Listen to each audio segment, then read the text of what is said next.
అంటే ఎంత ముందు వెళ్తే అంత దర్శనం బాగా అవుతుందని వెళ్ళే దారంతా మొత్తం అడవులే రెండు పక్కల. అంటే ఇంకో దారి దానికి లేదంట. సో ఈ కొండలు దాటుకొనే వెళ్ళాలన్నమాట. అంటే ఈ కొండలు దిగుతూ దిగుతూ దిగుతూ లాస్ట్కి సముద్రం దగ్గరకు వస్తామన్నమాట. చుట్టూ అంతా చెట్లే, కానీ మధ్యలో ఒక ఊరు ఉంది. ఆ ఊరు తప్ప ఇంకా అక్కడ ఇక నివాసాలు లేవన్నమాట. అక్కడే హోటల్ ఉంది, అక్కడ టిఫిన్ తిని బయలుదేరదామని వెళ్తున్నాం అన్నమాట.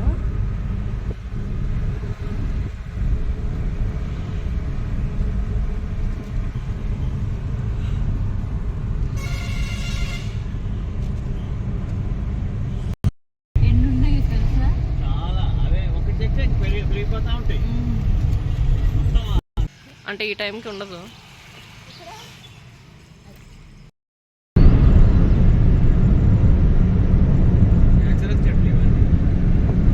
దారంతా ఫోన్ కూడా చూడలేదండి, పచ్చదనం చూస్తూ ఎంజాయ్ చేసాం.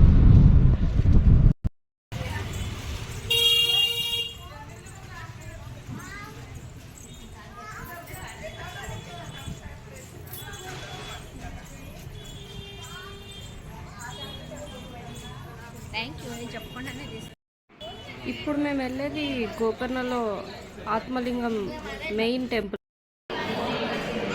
లోపలికి వెళ్ళడానికి ఎంట్రీకి టికెట్ ఏం లేదు, కానీ ఖచ్చితంగా పంచ కట్టుకొని ఉండాలి అబ్బాయిలందరూ మాత్రం. సో మీరు వెళ్ళేటప్పుడు అది గుర్తు పెట్టుకోండి.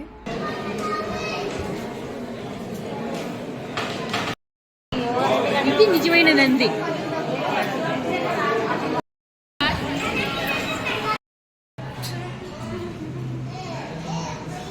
ఇది ఏంటి, దీని పేరు సంస్కృతి హోటల్. టిఫిన్కి ఇక్కడ ఆగాము అనమాట. బాగుంటుందంట. అక్కడ చాలా అంటే రెండు అడిగాము, రెండు కలిసి ఇదే బాగుంటుంది అన్నమాట. సో ఇక్కడికి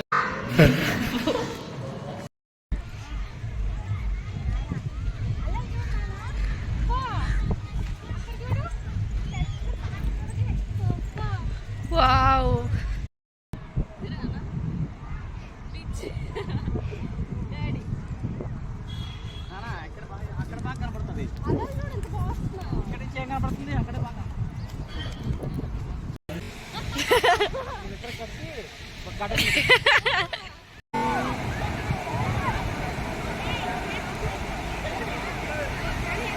ఇక్కడ సముద్రంలోకి ఎక్కువ లోతుకి వెళ్ళలేదు, ఎందుకంటే మురుడేశ్వర్ గుడికి కూడా వెళ్ళాలి కదా, ఆలస్యం అవుతుందని. ఉన్న మురుడేశ్వర్కి 70 కిలోమీటర్స్ డిస్టెన్స్.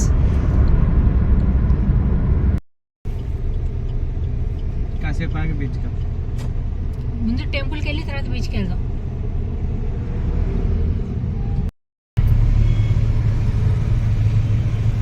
ఇప్పుడు మురుడేశ్వర్ కమాన్ నుంచి లోపలికి వెళ్తున్నాం.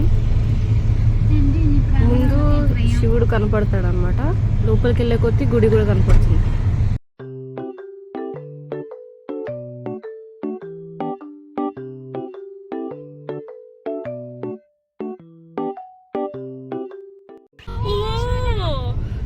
నుంచి గుడి కనపడుతుంది.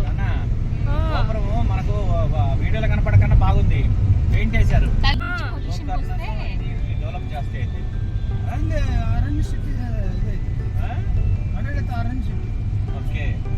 ఇక్కడ అంతా బాగా డెవలప్ అయింది అనమాట. ఇక్కడ అంతా డెవలప్ చేసింది ఆరెంజ్ సిటీ అంట. సో అక్కడ చాలా వరకు కాటేజెస్ కానీ, ఉండాల్సిన స్థలాలు కానీ, అక్కడ తినేవి అమ్మేవి కూడా చాలా ఆరెంజ్ సిటీవే ఉంటాయి. సో ఇక్కడ అంతా డెవలప్ చేసింది ఆరెంజ్ సిటీ అని ఆయన. గుడిలో కూడా ఆయన పిక్చర్ ఉంది.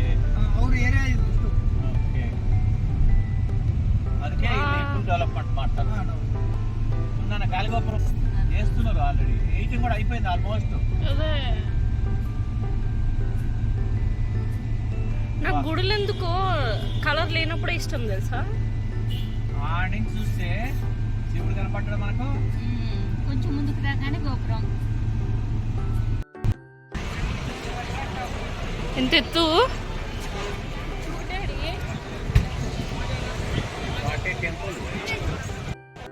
ఇది ఇండియాలో అతిపెద్ద గోపురంలో 2వ స్థానంలో ఉందన్నమాట. మొదటిదేమో రంగనాథ స్వామి టెంపుల్, ఇది రెండోది. ఇది వచ్చేసి 237 అడుగులు ఎత్తు, మొదటిదేమో 239 అడుగులు ఎత్తు అన్నమాట.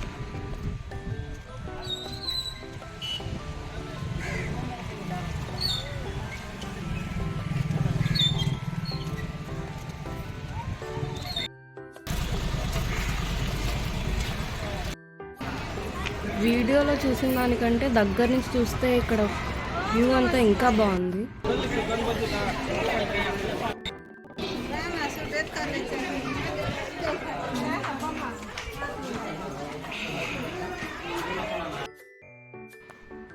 ఇది వచ్చేసి శివుడి లోపల ఉన్న మ్యూజియం. దీనిలో మొత్తం అక్కడ ఆ లింగం ఎలా అక్కడికి వచ్చింది, దాని కథ అంతా, ఆత్మలింగాలు ఎన్ని ఉన్నాయి, వాటన్నిటి గురించి ఈ మ్యూజియంలో చూస్తే అర్థమైపోతుంది అనమాట.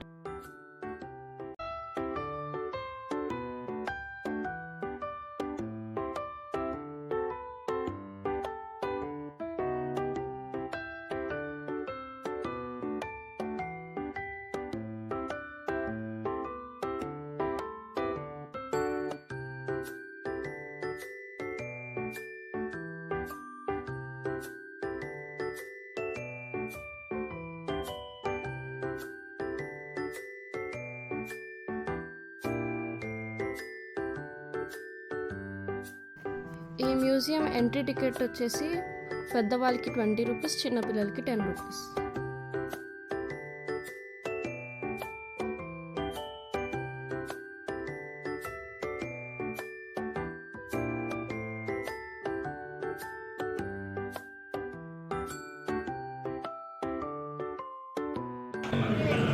అక్కడ స్పీకర్లలో కూడా కథ చెప్తూ ఉన్నారు, కానీ అది కన్నడలో ఉంది కాబట్టి మాకు అర్థం కాలేదు.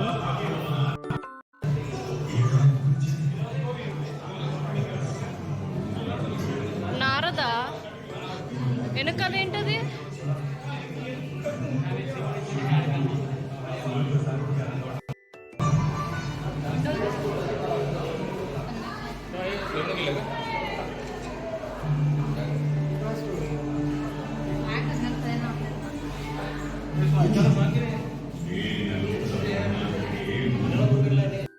శివుడిని రావణుడు ఆత్మలింగం కోరుతూ ఒక్కొక్క తల ఖండించుకుంటున్నాడు.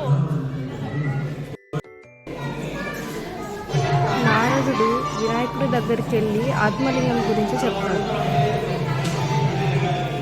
ఇప్పుడు వినాయకుడు బాలరూపంలో వెళ్ళి సముద్ర స్నానానికి సిద్ధమవుతున్న రావణుడి దగ్గర ఆత్మలింగాన్ని తీసుకొని ఉంటాడు. కానీ ఒక షరత్తు గురించి రావణుడికి చెప్తాడు. 3 సార్లు పిలవంగానే పలకకపోతే ఆత్మలింగాన్ని కింద పెట్టేస్తా అని అంటాడు వినాయకుడు. అలా పిలిచిన రావణుడు పలకకపోవడం వల్ల వినాయకుడు దాన్ని కింద పెట్టేస్తారు. ఆత్మలింగాన్ని లాగడానికి రావణుడు ఎంతో బలంతో లాగడం వల్ల అది 5 ముక్కలుగా 5 చోట్ల వెళ్ళి పడింది. దానిలో మురుదేశ్వర్, గోకర్ణ 2.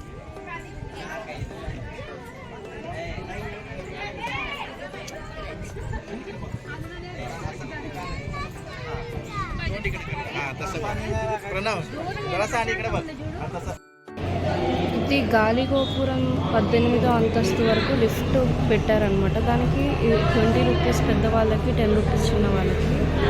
ఇక్కడి నుంచి 4 వైపులా 4 డిఫరెంట్ వ్యూస్ కనపడతాయి.